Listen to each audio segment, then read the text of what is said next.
Transport Malta tat van elettriku bħala donazzjoni lill-Uffiċċju tal-President u l-Fondazzjoni tal-Malta Community Chest Fund. Dan il-van ma jniġġix l-ambjent u huwa aċċessibbli għas-siġġijiet tar-roti.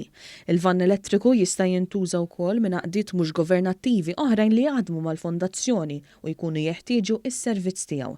Il-President ta' Malta George Velas qal l-apprezzament tiegħu u tkellem dwar kif din id-donazzjoni għandha sinifikat e kif kulħadd jista' juża s-servizzi ta' din il-vettura.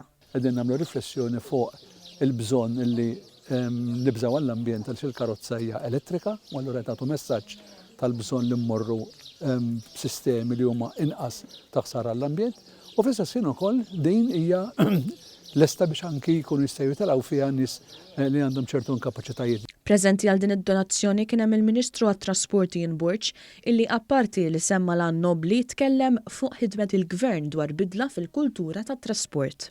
It-tieni aspett huwa l-vetturi tal-futur, il-vetturi tal-lum ngħid jien, u allura l-vetturi li ma jnixsux, vetturi tal-elettriku. B'rispett sħiħ lejn l-ambjent, l-ambjent fis-sens wiesa, anke l-arja li nieħdu aħna u li jedna u dawk li għad iridu jiġu. Il-Ministru Borġ fakkar illi ftit ġimgħat ilu ġie mħabbar investiment ta' 3,500,000 euro, b'1,600,000 minnhom ġew iddedikati għall-użu ta' vetturi elettriċi.